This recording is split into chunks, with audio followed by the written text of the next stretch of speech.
كانت وزارة الخارجية في باماكو قد استدعت الأربعاء الماضي سفير الجزائر احتجاجا على ما وصفت بأفعال غير ودية من جانب بلاده وتدخلها في الشؤون الداخلية لمالي. المغرب قام خلال العقود الأربعة الأخيرة باستثمارات هامة على مستوى البنية التحتية، مما مكنه من مضاهاة قوى عالمية في هذا المجال. الوطن الذي نسميه الجزائر يقوم مع أعضاء الشعب المالي.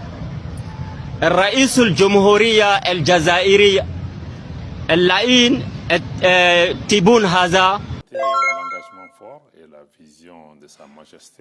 تعكس هذه المبادرة الانخراط القوي والرؤية السديدة لصاحب الجلالة الملك محمد السادس، والتي تتماشى مع توجهاتنا في ظل التقارب الجغرافي الحاصل بين بلدينا، خاصة وأن دول المنطقة تعيش عددا من التحديات فيما يخص البنية التحتية والربط وتسهيل التبادل التجاري، وأيضا فيما يخص الموارد اللوجستية.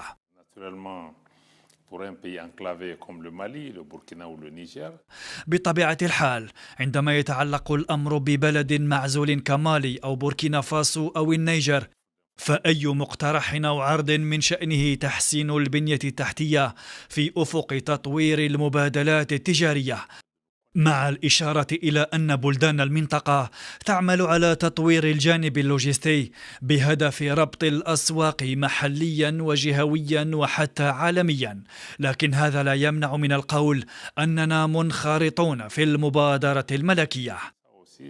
من جهة أخرى نعتبر أن هذه المبادرة تنسجم مع رؤيتنا الرامية إلى تنويع منافذنا التجارية، وتحديدا عبر الواجهة البحرية، سواء عبر التصدير أو الاستيراد، لأنه اليوم في بلد كمالي العديد من المنظمات الجهوية أضحت مستغلة وأصبحت وسيلة لخنق اقتصاداتنا وتجويع شعوبنا، خاصة في الدول المعزولة.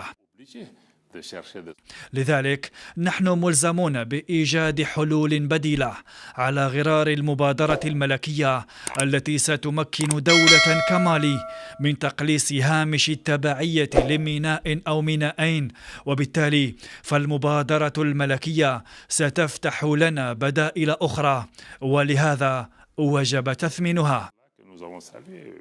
المغرب قام خلال العقود الأربعة الأخيرة باستثمارات هامة على مستوى البنية التحتية، مما مكنه من مضاهاة قوى عالمية في هذا المجال.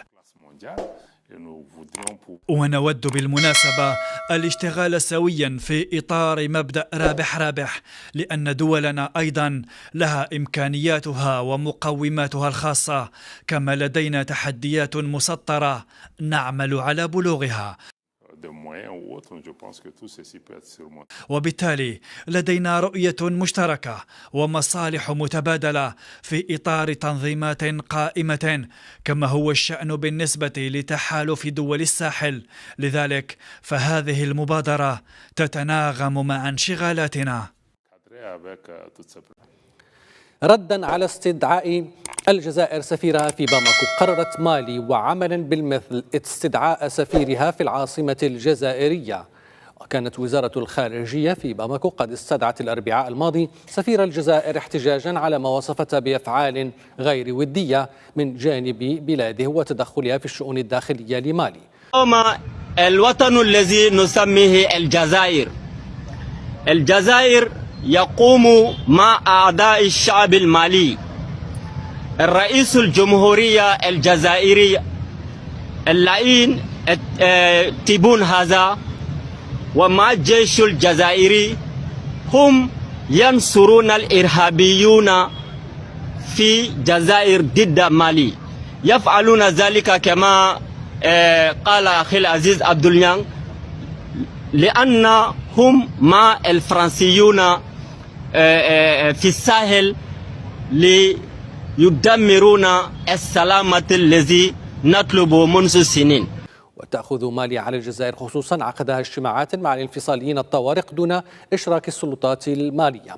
قالت الوزارة في بيان إن باماكو استدعت السفير الجزائري لإبلاغ احتجاجا شديدا من جانب السلطات المالية على خلفية الأعمال غير الودية الأخيرة التي قامت بها السلطات الجزائرية تحت غطاء عملية السلام في مالي.